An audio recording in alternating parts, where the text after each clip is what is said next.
Bonjour à toutes et à tous. On va commencer si vous êtes OK. Ce sera français, désolé pour ceux qui voulaient que ce soit en anglais. Bienvenue chez Bridgefund, si je puis dire. On va commencer juste par parler de nous 2 minutes. C'est pas le plus intéressant, on le met au début, comme ça on peut l'oublier après. Donc on est deux. Je m'appelle Arnaud Garrigue et mon cofondateur s'appelle Hugo Benoît. Vous le connaissez peut-être plus comme cofondateur d'OSINT.fr, une des premières communautés OSINT en France. Donc n'hésitez pas à y aller, j'en profite pour faire un tout petit peu de pub. On est tous les deux issus d'un parcours où on a fait beaucoup de simulations offensives de Red Team, donc on a un mindset d'attaquant. Et on a aussi un truc très particulier, c'est qu'à la base, il a fait la sociologie, il a fait de la science politique, donc ça fait des débats passionnants, mais ça nous donne une perspective très différente sur les attaques cyber, les attaques informationnelles, et c'est ça qui nous a donné envie de créer Bridgefund. Donc, à la base, l'idée de Bridgefund, c'est d'avoir une capacité de lutte et de prévention contre les attaques hybrides. Le ransomware est un exemple d'attaque hybride. Les élections de 2016 en est un autre, il y en a beaucoup. L'idée pour nous, c'est d'avoir une capacité à se protéger contre ça. Qu'est-ce que c'est Bridgefund aujourd'hui ? Donc on a parlé de nous, vous nous voyez effectivement. On a une spécificité aujourd'hui qui est qu'on travaille avec une communauté. La communauté OSINT.fr en fait partie, c'est pas la seule. On est crowdsourcé. Donc on ne fonctionne pas comme le bug bounty, c'est-à-dire qu'on ne paye pas les gens à la prime. On noue des contrats et des temps et des relations qui sont de long terme avec eux, mais on a vraiment cette capacité à aller puiser des talents dans la communauté pour répondre aux besoins de notre activité. On a également chez nous des commerciaux, des développeurs, des chefs de projet et des freelances avec qui on a loué des relations vraiment de très long terme. Donc ça, c'est Bridgefund aujourd'hui. Normalement, ça doit marcher, mais c'est un PDF et les GIFs ne marchent pas sur les PDF. Donc, je ne sais pas, on va passer à l'autre, ça va être beaucoup plus efficace. Je ne sais pas si vous êtes d'accord avec moi, mais nous, on a fait un constat aujourd'hui, c'est qu'il y a toujours plus d'attaques, elles sont toujours plus chères et elles font toujours plus mal. Si on le regarde de manière un tout petit peu plus rationnelle, on a pris des données qu'on a mis ensemble et on s'est rendu compte d'une double tendance. Il y a de plus en plus de sous qui sont mis dans la cybersécurité, et il y a de plus en plus d'attaques réussies. J'insiste, réussies. De plus en plus d'attaques, oui, ok, très bien, mais réussies, c'est autre chose. Et pourquoi ? Nous, on estime qu'en fait, il manque un truc aujourd'hui qui fait qu'on a beau empiler des technos, on a beau empiler des choses, on a beau mettre des sous, on continue à avoir des attaques réussies parce que l'attaquant, il a la vie trop facile. Pourquoi ? On estime aujourd'hui, nous, chez Bridgefund, qu'on produit toujours plus de dette technique cyber. La dette technique cyber, c'est simple, c'est l'euro que vous ne dépensez pas aujourd'hui pour maintenir votre niveau de cybersécurité, vous allez le payer très très très très cher demain, durant une attaque bien évidemment. Pourquoi on fait pas pourquoi on produit toujours plus de dette technique cyber ? Tout simplement parce qu'il manque une brique de prévention adaptée et qui est drivée par la vision de l'attaquant. C'est ce que nous, en fait, on cherche à faire. Alors, vous allez me dire, mais ok, super, mais pourquoi vous ne l'avez pas déjà fait avant ? Pourquoi les gens ne l'ont pas déjà fait avant ? Qu'est-ce que vous apportez de nouveau ? Nous, on pense qu'il y a 4 raisons pour lesquelles ça n'a pas déjà été fait. La première, c'est que le manque récurrent d'effectifs et d'experts cyber. Il n'y a pas assez de gens. Et tout repose aujourd'hui essentiellement sur des experts, un côté très artisanal expert. C'est très difficile d'avoir effectivement recours et de trouver de l'expertise de plus en plus, et notamment pour un certain type d'acteurs, les ETI-PM. L'aide à la décision est également très très difficile. Aujourd'hui, vous avez plein d'outils qui vous produisent plein de trucs, mais arriver à corréler toutes ces données pour en tirer de l'information, savoir quoi faire, quand et où, c'est super compliqué. Moi, j'ai travaillé par exemple sur des systèmes où vous avez 10 000 vulnérabilités critiques, on ne sait juste pas par où commencer. Et les outils qu'on nous donne pour le faire, on nous dit j'ai 10 000 vulnérabilités critiques, mais c'est impossible derrière, sans une intervention humaine, d'être guidé vers la décision. La visualisation, c'est un petit peu le même problème. C'est l'idée que, comme on ne regarde pas de manière intégrée l'ensemble de la kill chain, c'est-à-dire toute la chaîne d'attaque, on n'est pas capable de savoir, d'avoir une vision intégrée du risque. Je vous donne un exemple. Si vous avez une mire d'authentification sur Internet, c'est très bien. Mais si vous avez en plus des crédentiels dans le dark web, là, ça devient vraiment très, très, très critique. Donc, il faut avoir une vision complète. Et ensuite, il y a un effet qui est logique, qui est de dire on a eu des attaques, on a mis des pompiers. Les pompiers, c'est les systèmes, c'est les SOC, les SIEM, toutes les équipes de détection, de réaction, le threat hunting. C'est très bien. C'est hyper important et il ne faut pas s'en passer, bien évidemment. Mais peut-être que ça ne suffit plus aujourd'hui. C'est un peu ce qu'on dit. Et c'est pour nous aussi une des causes principales de ce graphique que j'évoquais sur le nombre d'attaques réussies qui continue à croître. Pour nous, comment on va résoudre donc le problème ? Il faut surveiller, réduire, manager sa surface d'attaque. La surface d'attaque, c'est l'ensemble des leviers, des vulnérabilités, des failles qu'on peut utiliser pour réussir une attaque. Nous, on la divise de manière, en tous les cas, on la représente en 3. Et si vous pensez au hack Uber, c'est très simple. La surface incontrôlée, c'est le dark web. C'est tout ce sur quoi vous n'avez pas la main et vous devez réagir. C'est j'achète un crédentiel dans le dark web, j'achète un cookie, je contourne une authentification multifacteur, je rentre dans le système. C'est ce qui se passe pour Uber. Une fois que je suis là, alors j'ai pu passer par là, ou j'ai pu faire un phishing ou exploiter une vulnérabilité sur la surface dite externe ou exposée, qui est celle qu'à l'inverse vous contrôlez. Une fois que je suis rentré, j'ai passé le premier pas, il faut prendre le contrôle du système. Et c'est ce que nous, on appelle la surface interne. C'est tout ce qui touche notamment aux infrastructures Windows, Active Directory, et qui sont ciblées particulièrement par les ransomware, mais qui l'étaient bien avant par toutes les APT de la planète. Donc cette surface d'attaque, il faut être capable de la surveiller, de la réduire pour réduire la probabilité d'impact, la probabilité d'attaque, et le niveau d'impact. Nous, c'est notre produit et c'est ce qu'on est en train de développer aujourd'hui. Donc le produit s'appelle Axilance et c'est notre outil, c'est ce dont on sert ou qu'on est en train de développer plus exactement pour offrir cette capacité de surveillance à 360. Donc l'idée, c'est de donner les vulnérabilités importantes avec évidemment des modèles de réduction, mais également une logique de il faut corriger celle-là maintenant parce que c'est celle-là qui va être utilisée. Et ça, c'est super important et c'est, à notre sens, un des éléments qui manque aujourd'hui. Si on se cantonne, par exemple, à uniquement utiliser des scans de vulnes, ça n'a aucun intérêt. Je vais produire des rapports de 300 ou 600 pages qui vont être sous-coudés, comme on l'a déjà vu partout, là où on est passé. Donc l'idée, c'est qu'il faut apporter une connaissance supplémentaire. Qu'est-ce que ça permet de faire? Et ça, c'est intéressant. Déjà, ça optimise la dépense. Chaque euro dépensé dans cette logique de prévention tue une kill chain, puisque c'est une chaîne, si je romps un maillon, il y en a peut-être d'autres, mais au moins j'arrive à contrecarrer l'attaquant. Je réduis le besoin d'experts techniques au domaine complexe. Imaginez par exemple, reprenons le cas du bug bounty, au lieu d'avoir un bug bounty sur une surface énorme, vous le réduisez uniquement à tout ce que vous n'avez pas pu traiter de manière automatique. Vous mettez les experts là où ils sont le plus efficaces. Vous renforcez l'efficience des autres systèmes de sécurité. Prenons un EDR, vous avez 10 000 vulnérabilités critiques, est-ce que ça sert vraiment d'avoir un EDR? Alors oui, évidemment, ça sert, mais est-ce qu'il va être plus facilement contourné? Oui, également. Donc en fait, on renforce l'efficacité globale du système de sécurité, logique de défense en profondeur. On réduit l'impact financier des attaques et on revient plus rapidement à la normale. L'idée, c'est quoi? C'est qu'on a moins d'alertes parce qu'on a moins de vulnérabilités exploitables, moins de choses à traiter, il y a moins de tentatives dans tous les sens. On pousse l'attaquant à faire des erreurs parce qu'on lui supprime des opportunités, donc il fait plus de bruit ou il met plus de temps. En tous les cas, on a vraiment des possibilités de le détecter plus vite et de l'empêcher d'aller plus loin. Et enfin, on transfère les coûts. Et ça, c'est assez drôle, parce qu'aujourd'hui, l'attaquant, il n'a pas grand-chose à payer pour faire des attaques. Alors, écoute, trouver une vulnérabilité, oui. Trouver un moyen de contourner un EDR, oui. Mais en fait, c'est vraiment ces deux gros centres de coûts. Une fois que vous avez enlevé ça, si vous lui complexifiez la vie, parce que votre système, il est géré de manière assez saine, ça va devenir assez drôle et pour vous, et beaucoup plus compliqué pour lui. Donc, c'est une logique de transfert de coûts, tout simplement. Voilà. Et puis, créer des crises cyber chez l'attaquant, c'est assez drôle parce que, en fait, si vous le détectez beaucoup plus souvent et que vous le chassez de manière beaucoup plus efficace dans le temps, c'est plus vous qui êtes vraiment en crise. Finalement, c'est lui puisqu'il n'arrive plus à faire ses attaques. Notre marché, pour nous, aujourd'hui, on le voit comme ça. ETI PME, bien évidemment, parce que c'est eux aujourd'hui qui ont des niveaux d'exposition aux attaques qui sont absolument désastreux, très important en tous les cas. L'idée pour nous, c'est grâce à nos systèmes automatisés de réduire le coût de cette gestion de surface d'attaque, donc de réduire cette probabilité d'attaque et de leur permettre, on va dire, sans avoir cette nécessité de trouver ou de faire appel à des experts dès le début, de vraiment faire le ménage et d'optimiser cette dépense. Ça leur permet aussi d'avoir une logique de cercle vertueux avec leur assurance cyber. L'assurance cyber étant là pour couvrir le risque qui n'a pas pu être couvert jusque-là, malheureusement, par d'autres techniques, ils peuvent démontrer qu'ils font plein d'efforts et du coup avoir un appui et un soutien de la part de leur assurance cyber. Nos outils servent aussi, et ça c'est dans une logique de protection de la supply chain. Aujourd'hui, quand vous passez un service achat, par exemple, nous on l'a fait en matière de cybersécurité, vous remplissez des questionnaires. Les questionnaires, on peut mentir, on ne sait pas si c'est la réalité, c'est pas contrôlé, ça prend du temps, ça coûte cher en temps humain à faire et à traiter. Ok, si on enlevait les questionnaires, on remplace ça par des outils qui se basent sur du fait technique, qui sont automatisés et qui vous donnent la réalité, y compris dans le temps. Donc on a une logique de temps et de profondeur. Donc ça, c'est important. Ça marche dans l'autre sens. C'est-à-dire que si vous êtes un fournisseur, vous devez prouver un grand compte que vous faites de la cybersécurité, vous pouvez travailler avec nous. L'assurance cyber, c'est un peu la même logique, c'est aussi des questionnaires bien souvent.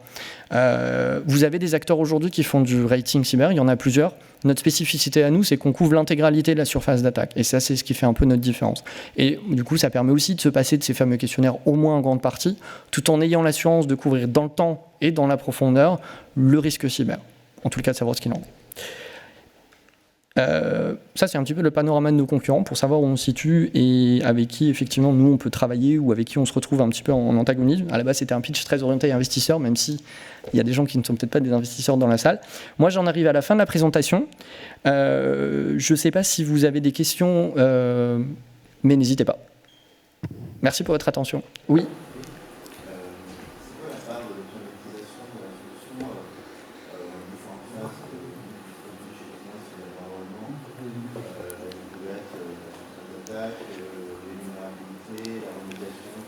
Alors, j'espère bien avoir compris votre question. Si ce n'est pas le cas, n'hésitez pas à me le dire. Sur la partie, tout ce qui est externe, donc Dark Web et surface exposée aujourd'hui, il nous dit go, en fait. Simplement, il nous dit go et ça suffit. Je n'ai pas besoin de plus. Sur la partie interne, il y a un tout petit peu plus d'intégration. C'est très léger. J'ai besoin de très peu de choses aujourd'hui. Aujourd'hui, on travaille avec leur VPN et typiquement un compte Windows standard. Donc, je sais pas, c'est l'affaire de... Ça dépend des structures, mais ça prend très très peu de temps.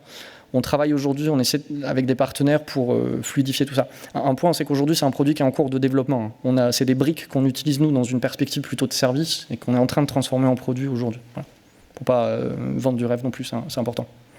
Je ne sais pas si j'ai bien répondu à votre question. Oui, c'était la question de la scalabilité. Alors, sur la partie Dark Web et sur la partie externe, c'est facile parce qu'on n'a pas besoin d'eux, en fait, techniquement. Donc ça veut dire qu'on peut même être mandaté par un grand compte pour aller vérifier des petits, il s'appuie sur sa clause d'audit et nous, on lui donne des éléments. À partir du moment où on fait rentrer l'interne, il y a une légère frontière et évidemment, c'est là où on travaille le plus pour que ce soit le plus fluide possible. Juste en termes de compétiteurs. Oui, excusez-moi. Oui, pardon, en termes de compétiteurs. Oui. Quels sont vos principaux concurrents? Alors, on en a plein. Et en même temps, on n'en a pas vraiment. C'est un peu compliqué parce qu'on est sur un positionnement qui est assez atypique. Donc si on prend par exemple le Dark Web, on a des compétiteurs type Aleph, on n'est pas les seuls. Olint par exemple fait aussi des choses comme ça. Sur la partie externe, on va trouver des gens comme Patrol, Acuity. Sur la partie assurance cyber, il y a des gens comme Stoic. Il y a pas mal de gens en fait. Mais la spécificité, la capacité aujourd'hui à couvrir l'intégralité de la chaîne d'attaque en réduisant toutes ces problématiques à des problématiques de données. Donc je définis un capteur, je définis les données dont j'ai besoin, les moteurs de règles, voilà, réduire tout ça et donc unifier en fait le traitement. Je crois pas j'ai pas trouvé de gens qui font exactement ce qu'on fait, exactement. Alors, en proximité, mais on n'est pas exactement sur le même plan. On cite le bug bounty aussi dans la logique de test d'intrusion parce que c'est important, mais moi je pense fondamentalement que c'est plus des partenaires. C'est-à-dire qu'aujourd'hui, moi je connais pas mal de gens en bug bounty qui jouent 10 ou 100 fois les mêmes vulnérabilités sur des surfaces d'attaque énormes comme celles de banques. Ce serait peut-être plus intéressant pour les banques de passer par nous et en fait de concentrer les gens là où on sait qu'il y a des vulnérabilités plus compliquées à trouver. Voilà. D'autres questions? J'ai pas bien saisi si vous avez une solution, si c'est du service. Et vous traitez en fait, voilà, enfin vous avez l'air de traiter une, comment dirais-je, enfin justement vous avez adressé, enfin différentes axes d'exposition que vous finalement adressez. J'ai pas bien saisi. On a, en fait, c'est le poids de l'histoire. Vous êtes 6. Oui. Voilà. Pardon, excusez-moi. Voilà, donc voilà, j'ai du mal à bien saisir exactement ce que vous faites. Alors, c'est un peu le poids de l'histoire pour nous. On a commencé comme une boîte de service. Donc on a fait du service cyber parce que c'était notre projet initial. On pivote aujourd'hui sur un modèle produit. Donc ce que je vous ai présenté là, c'est le produit. Et le produit est basé sur notre expérience acquise dans le service, dans lequel on a développé à la fois des méthodologies et des outils qu'on est en train d'intégrer pour faire un produit. Ce produit, qui s'appelle Axilance, fournira une capacité de visualisation de la surface d'attaque à 360 degrés pour les clients qui choisiront de l'utiliser. Les 3 cas d'usage ensuite de cette plateforme, de ce produit, sont ceux que j'évoquais. Excusez-moi, j'y reviens. Ceux-là. Donc la partie, effectivement... Ouais. Celle-là, ouais. Eh bien, elle remonte l'ensemble des leviers d'attaque qu'on est capable de trouver sur l'intégralité de cette surface d'attaque. Non, mais un scanner de vuln vous donnera que des vulnes, par exemple. Mais dans le dark web, on peut vous vendre de la vulne, mais ce qu'on va retrouver dans le dark web, par exemple, c'est plus des crédentiels, des mots de passe, ce genre de choses. En fait, c'est l'intégralité des leviers d'attaque. Vulnérabilité est un levier d'attaque parmi d'autres. Moi, je suis un attaquant, quand je fais de la red team, par exemple, j'utilise de la vulnérabilité, j'utilise des astuces, j'utilise des mots de passe qui auront pu être dérobés. Et donc, c'est tout ça qu'on remonte.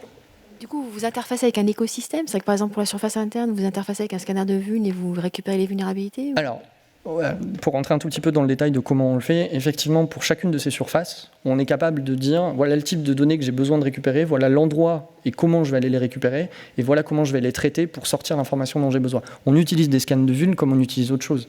Aujourd'hui, par exemple, dans le dark web, on a des choses qui ressortent plus du crawler, on fait appel à des API de moteurs d'outils tiers, on a nos propres capacités à récupérer de la donnée. En fait, le type de problème dicte la nature du traitement de données, la nature des capteurs qu'on va mettre en place. À l'opposé, si on parle de surface interne, par exemple, donc qui est plus orienté Windows, Active Directory, on a une série d'outils qu'on utilise qui sont ceux qu'on utilise traditionnellement en test d'intrusion. dont on récupère uniquement les données, qu'on post-traite pour sortir les rapports qu'on veut sortir au travers d'un moteur de règles, tout simplement. Donc c'est vraiment... En fait, si on parle de 3 surfaces d'attaque différents, c'est parce que ça implique des capteurs de données, des types de données et une forme de moteur de logique ou moteur de règles qui sont différents. On ne sort pas les mêmes types de vulnérabilités ou les mêmes types de leviers d'attaque en fonction des surfaces. Pour conclure, sur la surface à contrôler, on va sortir, ou sur la partie dark web, ça va être du crédentiel, donc du login mot de passe ou des cookies. Sur la partie surface interne, ça va être différentes vulnérabilités web, ça peut être des surfaces exposées, des services exposés, ça peut être aussi des erreurs de configuration, ça dépend vraiment du type de surface. Donc chaque type de surface a ses propres types de vulnérabilités ou de leviers d'attaque, et nous derrière, on est capable de transformer toute cette recherche en un problème strictement de données en fait. Je ne sais pas si j'ai répondu à votre question. Ok.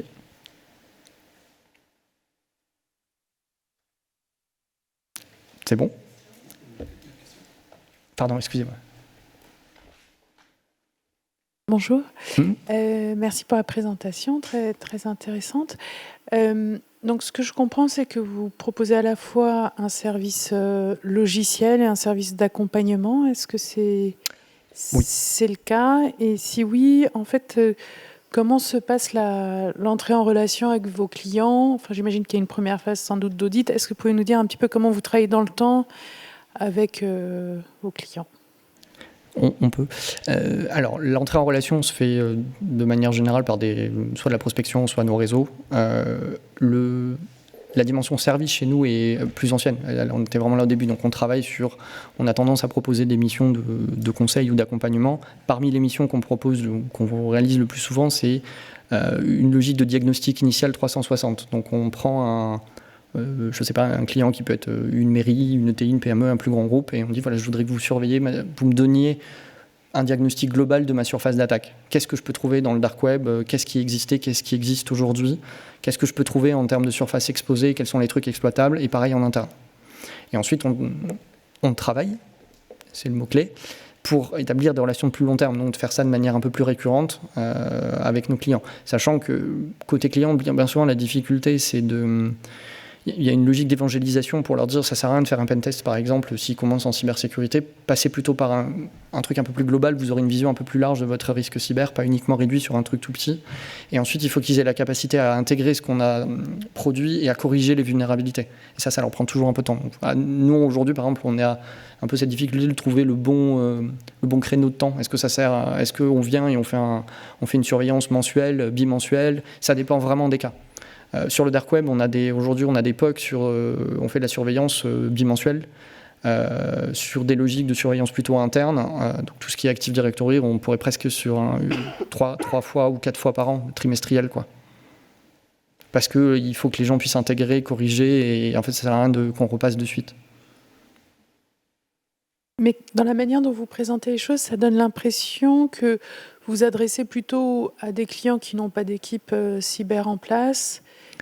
Est-ce que vous avez des exemples où vous travaillez avec des clients qui sont structurés sur la partie cyber déjà?